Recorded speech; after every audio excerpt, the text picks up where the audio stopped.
Auzubillahiminash-shaitanir-rajeem. Bismillahir-rahmanir-rahim. My dear students, my name is Shahir Bhatti and you are watching Shahir Bhatti YouTube channel. Video शुरू करने से पहले मेरी आप लोगों से रिक्वेस्ट है कि आप मेरे इस चैनल को सब्सक्राइब करें, मेरी इस वीडियो को लाइक करें और अपने फ्रेंड्स के साथ शेयर करें। डियर स्टूडेंट्स, आज की इस वीडियो के अंदर मैं आपको फर्स्ट ईयर इंग्लिश की जो पोएम नंबर 13 है वो मैं आपको करवाने जा रहा हूँ। इस पोएम का नाम है जी अ टेल ऑफ टू सिटीज़, यानी कि दो शहरों की कहानी। दो शहरों की कहानी, अ टेल ऑफ टू सिटीज़। ये शहर कौन से हैं जी? ये जापान के शहर हैं। एक तो था हिरोशिमा और एक था नागासाकी, जहाँ पे एटमी हमले किए गए। तो इन दो शहरों में जो तबाही बर्पा हुई उसकी मिसाल आज तक तारीख़ में नहीं मिलती।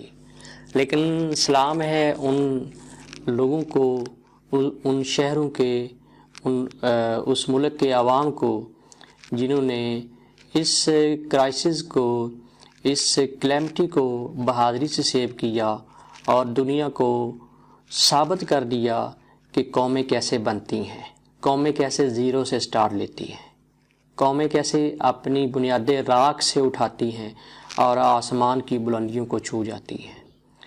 तो जॉन पीटर ने इसको लिखा है अ टेल ऑफ टू सिटीज़, और ये जापान के शहर हैं जी। अब मैं इसकी ट्रांसलेशन शुरू करता हूँ। इन द स्टॉर्म्स, स्टॉर्म्स कहते हैं तूफानों, तूफानों। इन द स्टॉर्म्स ऑफ श्रिल्स, श्रिल्स कहते हैं स्क्रीम्स, स्क्रीम्स। अब स्क्रीम्स क्या है जी? चीखें, चीखें, यानी चीखों के तूफानों के अंदर हर तरफ चीखें ही चीखें थी, हर तरफ आहो बका थी और उनका एक तूफान बरपा था। ऑफ आर्म्स इसला, ऑफ आर्म्स यानी असला, हर तरफ असले की खन गरज थी, हर तरफ चीखें थी, आहो बका थी। स्मोक, स्मोक कहते हैं धुआं, हर तरफ धुआं ही धुआं था, चीखें थी, आहो बका थी।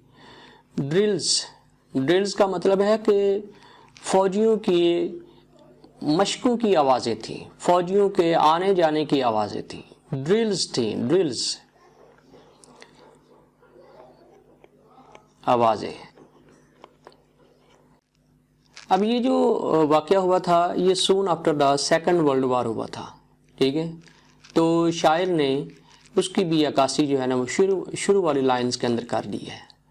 यानी हर तरफ असला था, धुआं था, ड्रिल्स थी, फौजियों की चीखें थी, आहो बका थी, उनकी मशकों की आवाज़ें आ रही थी, आसमान जो है वो उनकी खन गरज से गरज रहा था। All were scared, scared, scared कहते हैं खौफजदा, ठीक है, खौफजदा।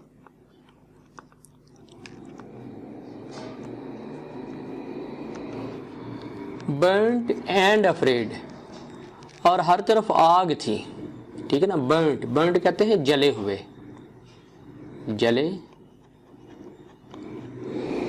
हुए। अफ्रेड खौफजदा, यानी सेकंड वर्ल्ड वार के पूरा सीन उसने क्रिएट कर दिया है। एटमी हमले का भी सीन जो है वो क्रिएट कर दिया है। फौजी मशकों की आवाज़ें, तूफानों की आवाज़ें, चीखों की आवाज़ें, असला के जो इधर उधर उसको मूव करना है उसकी आवाज़ें। हर तरफ खौफ व हरास था, हर तरफ आग थी। अफ्रेड, हर कोई खौफजदा था। Powerless and helpless were they made. तो अब इस लाइन के अंदर एक पूरी तारीख है। Powerless and helpless were they made. Powerless होता है कमज़ोर, हेल्पलेस बेयारो मददगार, बे यारो मददगार, बेयारो मददगार थे। दे were made, were they made, यानी इनको बेयारो मददगार बना दिया गया। अब मसला कुछ यूँ था, हिस्ट्री ये हमें बताती है कि सेकंड वर्ल्ड वार में ये जो जैपनीज़ थे और इनके जो अलाई फोर्सेस थी, ये हार मानने को तैयार नहीं थे। तो अमेरिका ने इनको सरेंडर करवाने के लिए ये एक्सट्रीम स्टेप जो है वो लिया था और इनके दो शहरों के ऊपर, हिरोशिमा और नागासाकी के ऊपर एटमी हमला कर दिया। Powerless and helpless were they made, यानी इनको बेयारो मददगार कर दिया गया, इनको कमज़ोर कर दिया गया, इनकी कमर तोड़ के रख दी गई। यानी इस स्टैंजा के अंदर आपको एक पूरा एक जो जंगी माहौल है वो आपको नज़र आएगा। यहाँ से लेकर यहाँ तक एक पूरे एक सेकंड वर्ल्ड वार की जो जंग की कैफियत है, चीखें थी, आहो बका थी, फौजी मशकें थी, टैंकों की आवाज़ें थी, आसमान में जंगी जहाज़ों की आवाज़ें थी, ड्रिलिंग थी, स्मोक था, हर तरफ खौफ व हरास था और जापानियों को एटमी हमला करके बेयारो मददगार बना दिया। Woeful o'er all the hills, woeful गमगीन, सैड, ठीक है, सैड यानी कि गमगीन। Woeful o'er all the hills, wasteful o'er all the grills.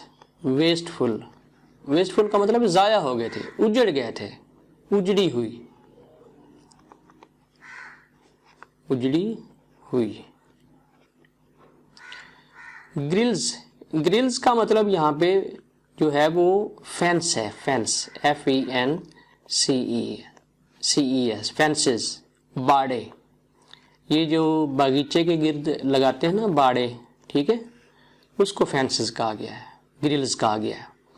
Wasteful o'er all the grills. अब इसका मतलब है कि इतना शदीद हमला हुआ था कि वो जो बागीचे थे वो तबाह बर्बाद हो गए थे, वो उजड़ गए थे, उनमें घास फूल सब्जा सब खत्म हो गया था, वो वेस्टफुल हो गए थे। नन टू शेयर देयर मोन्स, और कोई बाकी नहीं बचा था। यानी इतनी हलाकतें थी, इतनी कैजुअलिटीज़ हुई थी उस एटमी हमले में, इतने जापानी बेचारे मारे गए थे कि मरने वाले ज़्यादा थे और बचाने वाले कम थे। नन टू शेयर देयर मोन्स, मोन्स कहते हैं ग्रीफ्स, ग्रीफ्स।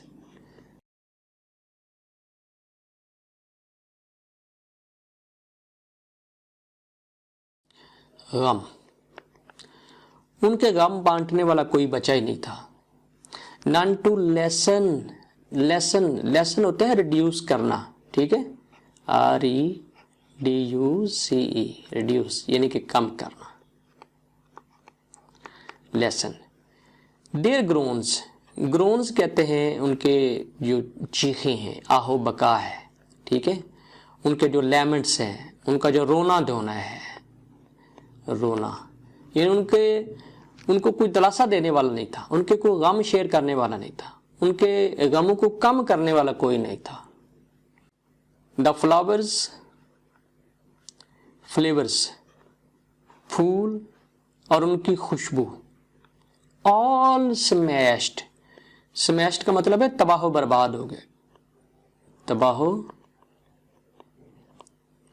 बर्बाद हो गए, all smashed, burned, crushed and all dashed, यानी जल गए, क्रश हो गए, यानी बिखर गए, एंड ऑल डैश्ड, जमीन बोस हो गए। डैश्ड का मतलब क्या है, जमीन बोस हो गए, जमीन बोस होना,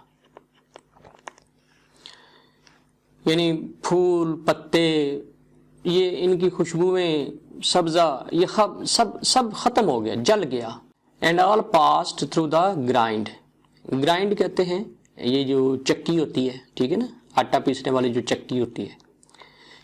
शायर कहता है ऐसे लगता है जैसे ये सारी चीज़ें किसी चक्की में से गुजारी गई हों, इस तरह वो जल सड़ गई थी। लिविंग देयर नथिंग बिहाइंड, बाकी कुछ नहीं बचा था।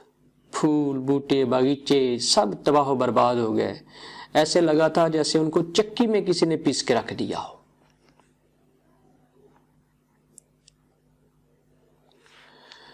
नो आई कुड लुक, और किसी इंसानी आंख में इतनी ताब नहीं थी। इतना गम का पहाड़ टूट पड़ा था जापानियों के ऊपर। No I could look the explosion, explosion कहते हैं धमाका, यानी एटमी धमाका जो है, ठीक है। The explosion that took the lives of two glories, two glories यानी हिरोशिमा और नागासाकी, HEROSHIMA, हिरोशिमा एक शहर था और एक था नागासाकी। नागासाकी, कोई आंख इस सीन को देख ही नहीं सकती थी कि कैसे वो धमाका हुआ जिसने दो शहरों की रौनकें खत्म कर दी। The lives of two glories, दो शहरों की जो शानो शौकत थी, ताबिंदगी थी, उनको राख में बदल दिया। In the moments of Furies, Furies कहते हैं गुस्सा, इश्तियाल, यानी गुस्से के आलम में अमेरिका गुस्से में आ गया। उसने उनको सरेंडर करने के लिए ये एटमी धमाका कर दिया। In the moments of fury, यानी गुस्से के इश्तियाल में आकर हंसती बनसती जो जिंदगियां हैं उनको उजाड़ के रख दिया। All was done by a nation, और ये एक ऐसी कौम ने किया who in her wild passion, wild passion का मतलब है जंगी जुनून, जंगी जुनून, जिसने जंगी जुनून के तहत, यानी अमेरिका की बात हो रही है, cared not for the human rights, उन्होंने इंसानी हकूक की कोई एहतियात ही नहीं की, कोई परवाह ही नहीं की। आज ये जो इंसानी हकूक का बहुत बड़ा अलमबरदार बनता है, तो शायर कहता है उस वक़्त ये इंसानी हकूक भूल गया था, यानी इतना इसके ज़हन के ऊपर जंगी जुनून सवार था। Nor saved them from deadly fights, deadly fight, deadly तो होती है मुहलिक, खतरनाक, खतरनाक, फाइट्स का मतलब यहाँ पे जंग है, ठीक है, जंगे या जंग। नार saved them from deadly fights, और ना ही ये दुनिया को खतरनाक जंगों से बचा सका। इंसानों के तो केयर इसने की नहीं है, इसने पूरी दुनिया को जंग की नज़र कर दिया, जंग में धौंस दिया। बट हाउ मच ग्रेट, अब ये स्पेशल ट्रिब्यूट है, लास्ट स्टैंजा जो है ये खराज तहसीन है उस कौम को, यानी जापानियों को। बट हाउ मच ग्रेट वर दे, ये जापानी कितने अजीम लोग हैं। ग्रेट का मतलब है अजीम। हु बोर, ये बियर की सेकंड फॉर्म है, बोर, इसका मतलब है बर्दाश्त किया।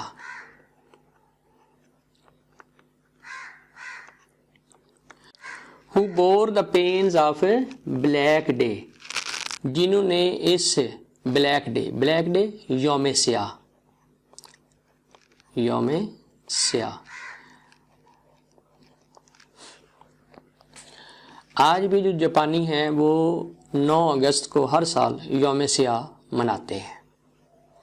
Who bore the pains of black day, जिन्होंने इस यौम स्याह के कर्ब को, दुख को, तकलीफ को बर्दाश्त किया। तो शायर कहता है, बड़ी उसने पते की बात की है, एशेज, राख, ठीक है।